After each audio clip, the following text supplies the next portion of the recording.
Je vais vous présenter un projet collaboratif qui s'appelle Malaika Dotu Sankofa. Malaika Dotu Sankofa, une œuvre qui prend sa source dans une pièce poétique, comme un enfant issu d'une romance, d'un poème. Ça commence avec un poème que j'écris à l'automne 2016, qui a pris le nom de la série, qui s'appelle Malaika Dotu Sankofa, lettre ouverte. Une lettre ouverte qui porte un nom angélique. Malaika signifiant ange en swahili. Dotu, une invitation gon au courage. Et Sankofa, un oiseau messager qui vole la tête tournée vers l'arrière pour dire qu'il faut tirer leçon du passé pour affronter le futur. Un symbole du peuple akan partagé entre la Côte d'Ivoire et le Ghana. Un projet pluridisciplinaire qui mêle photographie, poésie et installation. La première image présente un personnage androgyne, vêtu d'un costume étriqué, dans un univers sombre, comme carcéral, se regardant avec un air de « qui suis-je » ou « suis-je ». La deuxième image présente Malaika Dotu Sankofa, dans un espace lugubre, avec une lumière qui rappelle un milieu carcéral, un choix fait à dessein. Nous sommes dans le décor de l'ancien palais de justice de Dakar, dans les sous-sols, un lieu qui a été choisi par Loïc Hoquet pour pouvoir restituer le mieux possible cette ambiance carcérale. Le mobilier a été trouvé sur place, des vieux livres de loi, un vieux bureau mangé par la rouille. Tout ça, c'était dans les ruines de l'ancien palais de justice. Et comme on voulait également parler de la décrépitude de la justice et des institutions, c'était vraiment une aubaine pour nous de pouvoir avoir ce lieu avec tous ces décors qui étaient à disposition. Un décor avec une lumière cinématique, un clair-obscur qui évoque un univers inquiétant, où le personnage semble être mis au fer. Dans le tableau numéro 3, le personnage de Malaika est attablé à ce bureau mangé par la rouille pour écrire le poème, écrire cette lettre ouverte qui informe les autres et peut-être elle-même de ses projets et de ses aspirations à sortir un peu de l'enfermement dont elle est victime depuis si longtemps. Cette image précède une autre qui, par l'absence, fait penser à une libération. Des livres, représentation du savoir jeté au sol, la pastèque et le poulet grillé, cliché raciste qui veut que le nègre raffole de ce fruit et de la viande de cette volaille. Et cette lumière jetée sur l'absence du personnage et ses objets pour signifier une sorte de libération et de passage de l'ombre à la lumière. On est passé de l'ombre à la lumière. Malaika s'est extrait, elle est en train de se reposer, en train de rêver.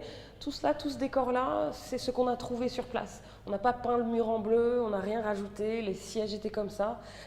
Dans le palais de justice de Dakar, l'ancien palais de justice du Cap Manuel, on a donc mis notre personnage de Malaika ici pour la montrer en train de rêver, de construire autre chose. Et puis c'était important pour nous aussi d'évoquer cette phase de sommeil, puisque dans la religion traditionnelle, on sait que c'est le moment où les ancêtres peuvent nous souffler un certain nombre de solutions à nos problèmes. Solution trouvée, force retrouvée pour se libérer et rester debout.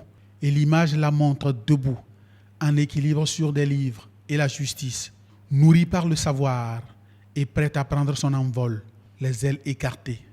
Marie-Agnès Gomis, danseuse sénégalaise qui joue ici le personnage de Malaika Dotu Sankofa, avec ses ailes, transporte le visiteur vers le tableau final. Ça, c'est mon image préférée. De vieux escaliers, délaissés pour les murs. Tout le message est là. Il va falloir créer de nouvelles voies, franchir pas mal d'obstacles et peut-être briser quelques murs pour enfin arriver à nos fins en tant qu'Africains. Et le bonus pour finir la traversée. Tout d'abord, cette machine à écrire dans un nid de barbelés pour parler de liberté d'expression entravée, de violence, et puis des vieux livres, puisqu'il s'agit d'anciens livres de loi, dont un sur la justice indigène. On parle donc du code de l'indigénat dans les années 30, à une époque où l'Afrique occidentale française existe toujours.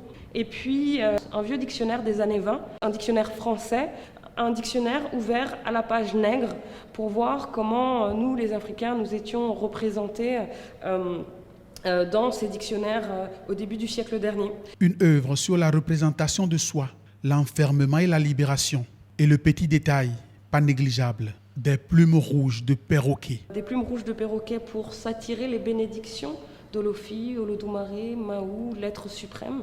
Et puis pour faire le pont avec le prochain sujet de mes recherches artistiques qui traitera de la migration des rites, d'une divinité féminine de la religion traditionnelle. Exposition visitée par personnalité et anonyme. C'est une très belle exposition qui donne un beau panorama de l'univers artistique de Leila Adjovi. Une maîtrise technique, une très belle initiative de la Fondation Claudine Talon de donner à voir l'œuvre. Cette démarche s'intègre pleinement dans la volonté de l'actuel gouvernement de valoriser, en particulier du président de la République qui souhaite promouvoir et valoriser nos artistes plasticiens béninois. C'est une œuvre vraiment puissante sur le message qui est véhiculé. C'est une artiste béninoise, talentueuse, qui a été exposée un peu partout dans le monde et qu'on a la chance de découvrir au Bénin. Donc vraiment, c'est une œuvre que je recommande. Très très belle exposition. Je suis juste ravie et complètement sous le charme de ce qu'elle nous propose aujourd'hui.